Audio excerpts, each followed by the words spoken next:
Ladies and gentlemen, Good evening. are you ready? Okay, here we go. You're listening to the Deal Room Podcast. Join us as we bring you the inside scoop on business sales and acquisitions. Get across trends in the area and hear the industry's best recount their real-life tips, traps, and experiences. Now, here's your host, Joanna Oakey.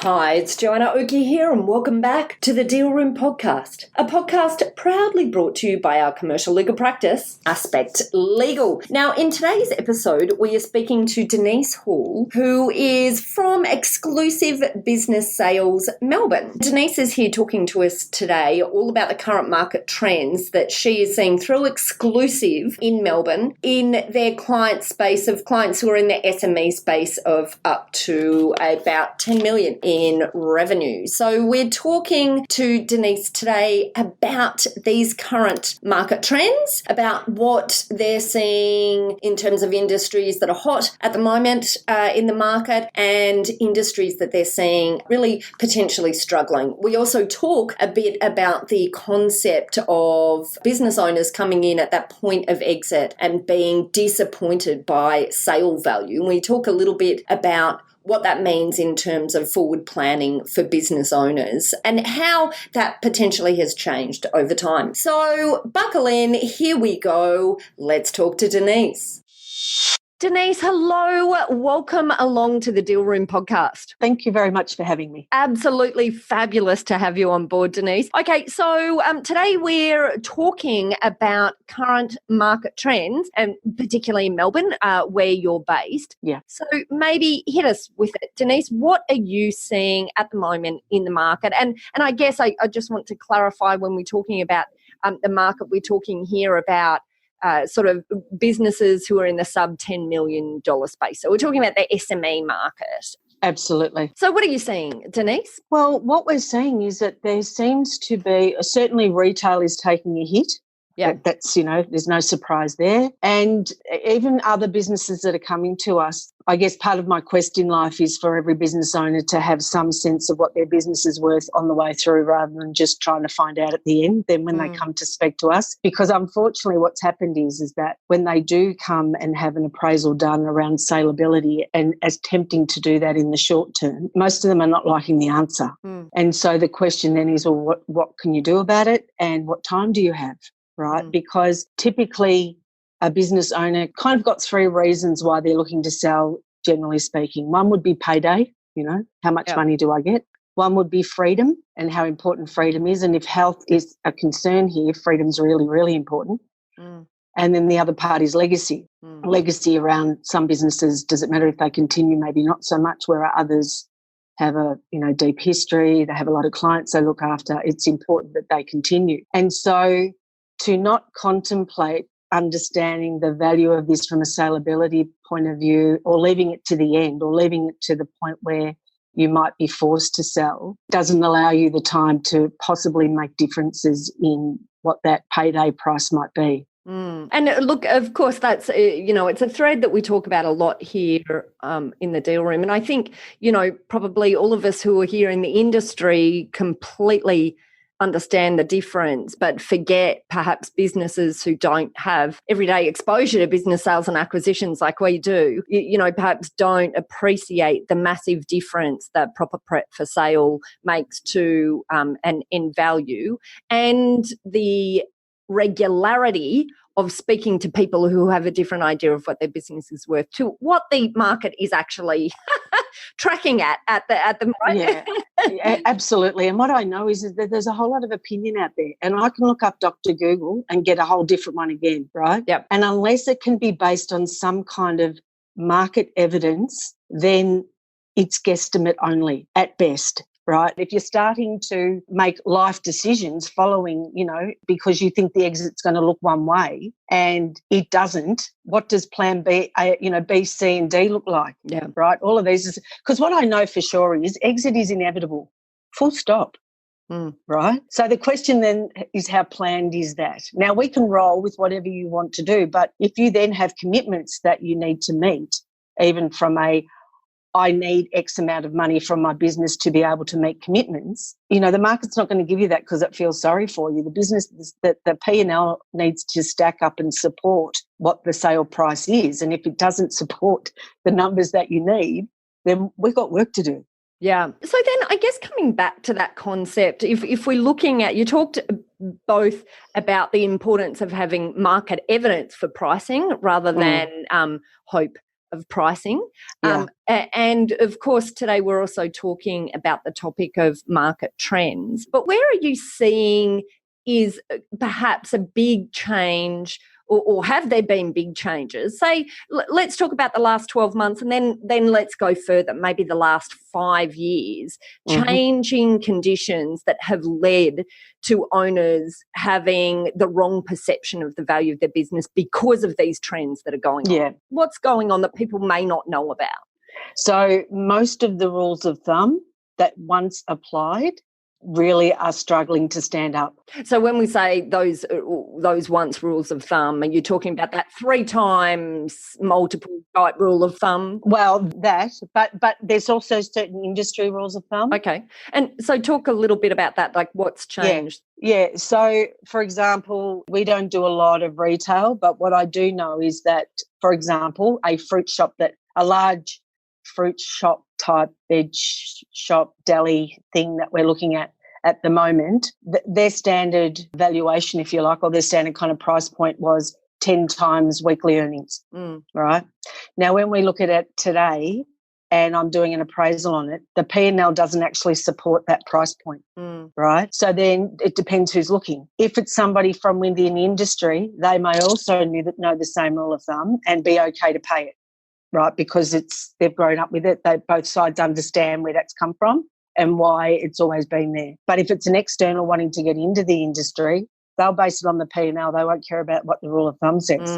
And so you're saying in that type of industry, we're moving away from what we used to see as an industry rule of thumb. As an industry rule of thumb, many of them, it's not that they'll go away, but the P&L and the numbers still have to support it. It won't just be paid because that's what we've always done. And what's an example when you say, just so that we can step this out for our listeners, when you say, you know, the P&L has to still support it, like let's break that down. What does that mean to a business owner who's listening in here? Yeah, so really I've got when I'm doing an appraisal on a business to work out both saleability and indicative price range, I've actually only got 2 levers, pretty much, you know, for the main. One lever is profitability and the other lever is what is called the multiple. Now, the profit lever are the financial, and the P&L, the profit and loss, informs that profitability question, Then we're multiplying that by a multiple. Now, a multiple is, in today's market, ranges anywhere between 1 and 3, maybe 3.5, whereas, for example, pre-GFC, you were looking at maybe 5s. And right, so 10 years on. Sorry, I just want to stop just for the listeners' benefit, because in our fruit shop scenario, we were talking about weekly multiples, but here we're talking about, of course, when you're talking about the 1.5 to 3, we're talking about annual. So I just wanted to step that out for our listeners. Yeah. So yeah, absolutely. When we're talking about annual figures, pre-GFC being 5 and now being 3, I mean, that's a big difference, isn't it? Particularly if you're down at the 1.5 end of the range rather than 3. But yeah, and this is the thing. So certainly the market. So the thing about the GFC is good prices were being paid previously, but still for good business, right? I mean, if you're not so good, they're not, you know, buyers aren't silly either, right? But for good business, there were good multiple or better multiples being paid pre-GFC. Yep. Now, what's happened is 10 years on from GFC are the people who had even been thinking about selling then, but realised after GFC that there is no way that they were going to get anywhere near the price that they would have liked. They've waited. Right. Now they can't wait any longer. Yep. Right, especially if we're now 10 years on, the market hasn't bounced back to where it was before.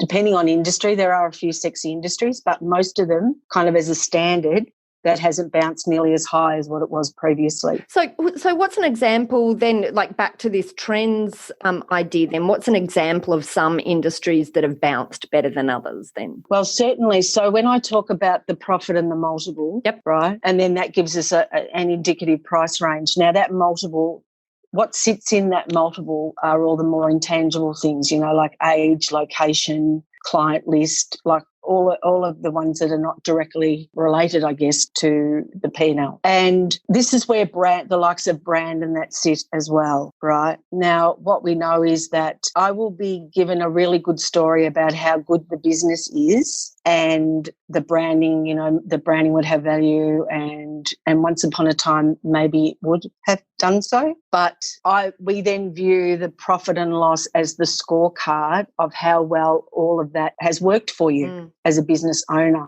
right? And so it's all very well to tell me about industry potential and the branding and, my customers love it and a lot of them come back and all the rest of it. But if that's not reflective in the scorecard, i.e. the profit and loss, then there's a disconnect between the story and what can be proven. And within that, though, are there industries at the moment that are hotter than others? And there are. And I guess what's hotter is where we've got, more buyer interest. Absolutely. And so industries like that at the moment are definitely service-based. Yep. Service-based, online. Look, there is still definitely interest in manufacturing and wholesaling and so forth. There's just, I guess, less of them, which kind of dictates that to some extent. But, if it's still a good business and it's still making good money, then there is interest in it, yeah? But the ones that are of particular interest are, as I said, professional services, and within that, anything in the IT managed service provider type space. Right. And medical centres. See, what's going on with a lot of these type industries where there would be many lone or many smaller players, there's a whole lot of consolidation going on. Yeah. And they're rolling up into bigger concerns. Now, part of that then is, so for, let's say from a managed service provider perspective, it's a bit like banks, it's a bit like phone, where you've got your phone and so forth. It's kind of deemed to be hard to move. So if you're satisfied with your provider, you tend not to shift, right? And every business owner now will have their own managed service provider, right, and their host and all the rest of it, yeah? And so for a business within that industry, for them to grow, they either have to have really deep pockets from a marketing perspective and kind of go and steal from others, or they buy them, right? And so there is certainly a level of interest in that aspect. Like if a managed service provider is available to be purchased, right, what they're buying is buying time around taking on their client list, but also taking on their staff as well, right, the skill set, yeah? And medical centres are quite similar. We're dotted all around with individual service providers, practitioners or smaller practices, right? But you see, you don't have, unlike pharmacy, you don't have to be a doctor to own a medical practice. And there are a number of doctors now who just want a doctor. Once upon a time, the way you made your money was to run your practice, right? Now, that's probably still the case, but especially if they've had a go at it or whatever, and they just, they just want a doctor. They just want to talk, have good conversations with people that are unwell and help them. And they don't want the day-to-day hassle of the business operational component that has to go with running a practice, yeah? And so then you've got consolidation going on there where you've got people that are coming in to buy practices and they'll run the business part, enabling the doctors to do the doctoring. Yeah, okay. All right, and so that sort of leads me on to thinking about whether you see any particular areas where you have businesses coming in using acquisition as a growth strategy. Is there any, how many buyers that come into Xclusive sort of fit that category? Yeah, so, well, if I use the two that I just mentioned, for every business that we take to the market, let's say in the IT space, every business that we take to market, we would probably get upwards of 50 inquiries, like legitimate inquiries, which is high. Yeah. And some of them have been way higher than that, yeah. And even to the point where on one of them that I know of, we had 6 offers. Now, that's a lot. And then in the medical space as well, an ad goes out inundated with inquiry straight up, Yeah, because I guess they also know that if you come to Xcllusive and you're on our database, for example, our buyer database, and we're running a database now of 20,000 plus. So, and that's around Australia from a buyer pool perspective. And the thing about that is you can unsubscribe at any time, and that database is growing, right? So there's people there, they want to buy, there's money around. Then it's a question of us being able to find the stock, for use of a better word, to put in front of them. Yep. Because we know that, especially in the ones where we know we've gone out to the market before and had really good response, well, there's only one buyer. So if I've had 50 inquiries, I've only got one buyer out of that. Good place for the vendor to be in, though, isn't it? Yep.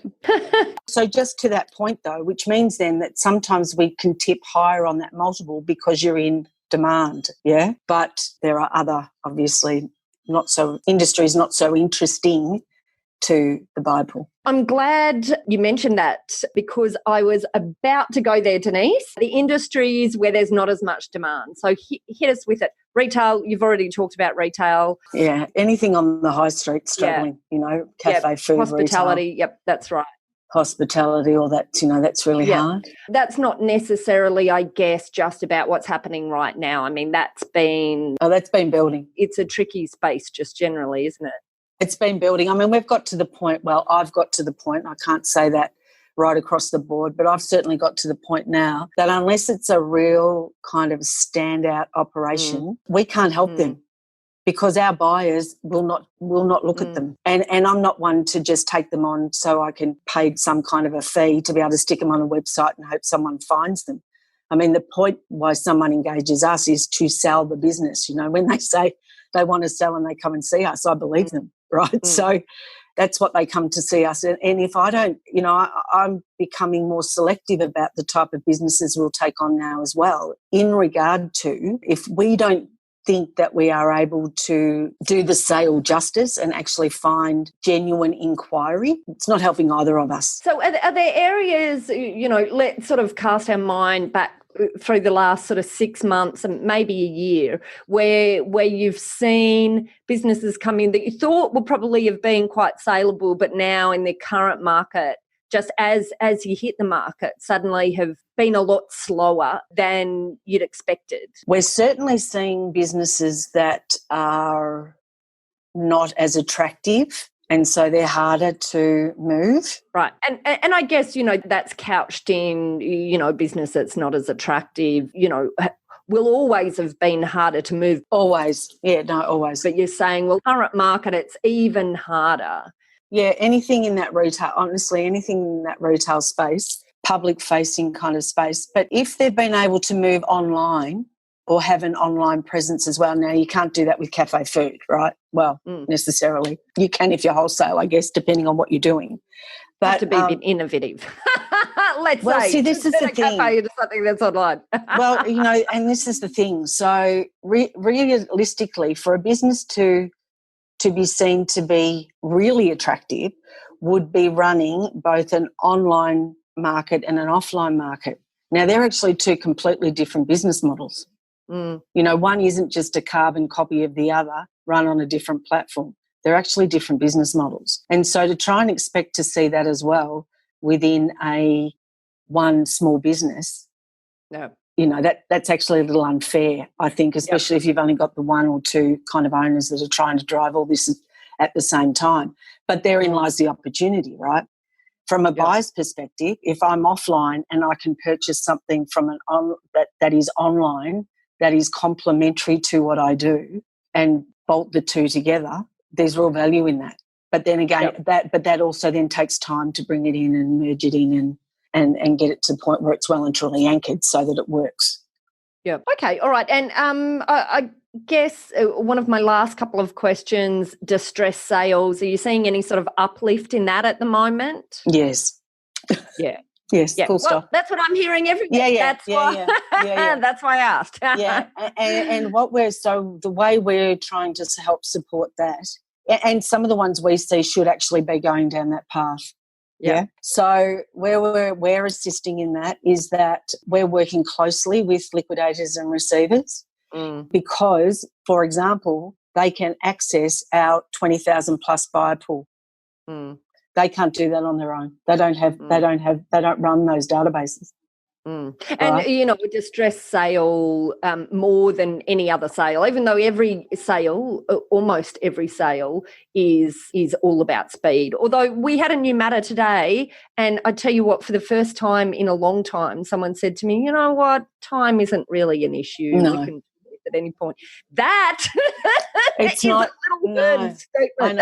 I know. But in a distress sale, it's more, even more important than the average Well, sale. it is. And so we run what we call a 3-week program, right? Mm. But the point being is that we are there to assist them to get this business, receivers and liquidators, to get the business out in front of as many people as possible in a really short time frame, and then be able to generate inquiry, which will either work or it won't. Yep. You know, one or the other. Okay, and I guess my second last question to Yeah. round it up is what proportion would you say of sellers who come in to see you are surprised when they find out what the market value really is for their business? 90%. Yeah.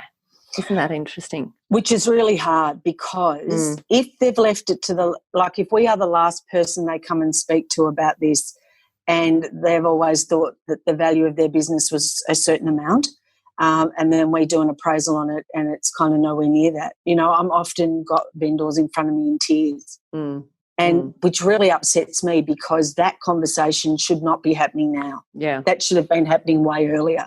Yeah. Especially if they have to, you know, they've got that need for speed is important to them, right? So, and the thing is because, like, even I will talk, dare I say, and I'm not throwing financial planners here under the bus at all, but every single financial planner I have spoken to in the last 6 to 12 months, and I've kind of made it a point of doing so, is where they've got small business owners and they are genuinely putting together a long-term financial plan for these small business owners, I ask them, where is it that you get the value of the business from, the value of that asset?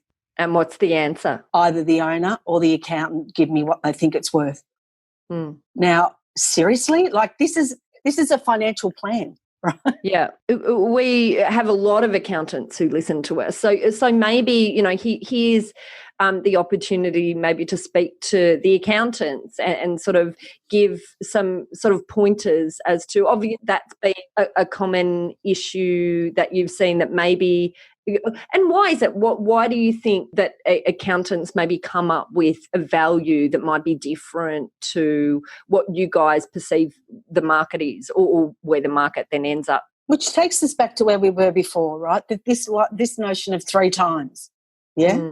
It's always kind of been bandied around, and it's been around since the 50s is my understanding. Now, that in and of itself is fine, but 3 times what, right?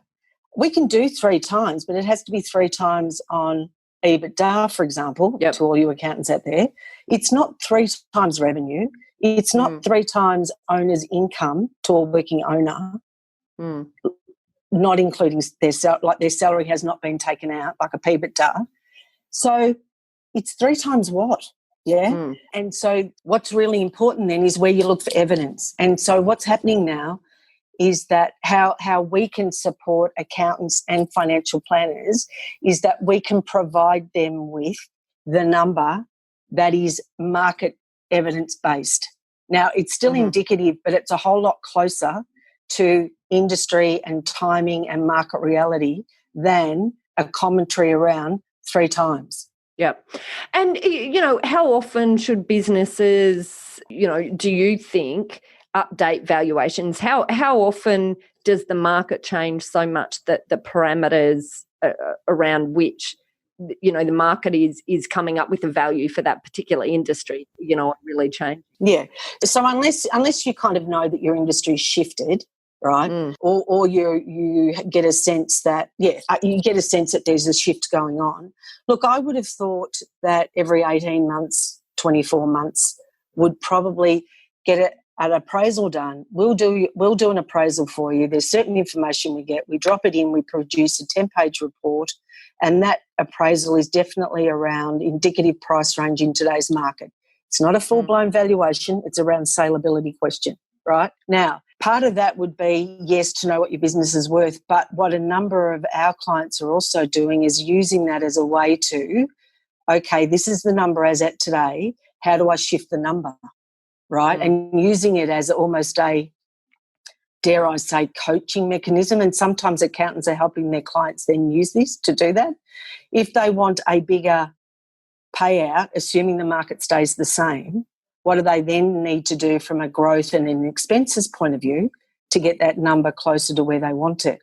And then that goes to how to increase revenue so that you can actually plot out a mechanism, a way, a plan. It could be seen as an exit plan, but it could also actually be seen as a growth plan as well, right? So they can work hand in hand. And so then to check that in, so what you could do with an appraisal is again, it's kind of a version of a scorecard. Do it today. Okay, I like it, I don't like it. If I don't like it, okay, what do I need to do over the next 6 to 12 months to see a shift in that? And maybe it's a bit longer because sometimes some of the sales, the revenue work that you'll do does take time to flow through. I do get that. So maybe every 2 years, something like that. Brilliant. Okay. All right. Well, look, that has been very interesting. Thank you so much, Denise, for coming on to the show today. My pleasure. If any of our listeners want to get in touch with you or Xclusive Business Sales Melbourne, how do they go about doing that, Denise? So you can either contact me on 0406 000 714. You can email me. Now, the way Xclusive is spelt is Xcllusive, but no doubt you'll have that in the credits as well. We will have that in our show note. Don't fear. Perfect. And find me on LinkedIn. I'm always on LinkedIn, so you can find me there as well. Fabulous. All right. Well, we'll put all of those links in our show notes and on our webpage as well, so that if you're running along the beach, good on you, or on your drive into or on the way back home from work, you can just check on your phone later and find the links straight through to Denise. Perfect. And Xclusive Business Sales Melbourne. Thank you, Denise. Thanks so much for coming onto the show today. Thank you. Well, that's it for our episode of the Deal Room podcast for today with Denise Hall from Xclusive Business Sales. So just as a quick recap, if somehow you missed the last 20 minutes, industries that are hot at the moment are service-based businesses, in particular IT managed services, online businesses, manufacturing, wholesale, medical centres. So if you're in one of these industries, then be aware that these are a bit hotter than the average industry at the moment. On the flip side, some of the industries that are struggling a bit at the moment, retail and hospitality. And we also heard about distressed sales being something that has been on the rise as well. So hopefully the information that we covered today was useful to you. If you'd like to get more information about this topic, or if you would like direct links to contact Denise Hall or Xclusive Business Sales, then just head to the show notes or over to our website at thedealroompodcast.com. At that website, you will also be able to find details of how to contact our lawyers at Aspect Legal if you or your clients would like to discuss any legal aspects of sales or acquisitions. We work with clients both big and small and have different types of services depending on size and complexity. So don't hesitate to book an appointment if you want to find out how we can assist. And finally, if you enjoyed what you heard today, then I'd love it if you could possibly pop over to your favourite podcast player where you have been listening to this and leave us a review. It only takes a minute. Not too hard, and we'd be ever so grateful. And of course, make sure you've hit that subscribe button. Well, thanks again for listening in. I'll see you next time, or you'll hear me next time. I guess that's probably more appropriate. You've been listening to Joanna Oakey and the Deal Room Podcast, a podcast proudly brought to you by our commercial legal practice, Aspect Legal. See you next time.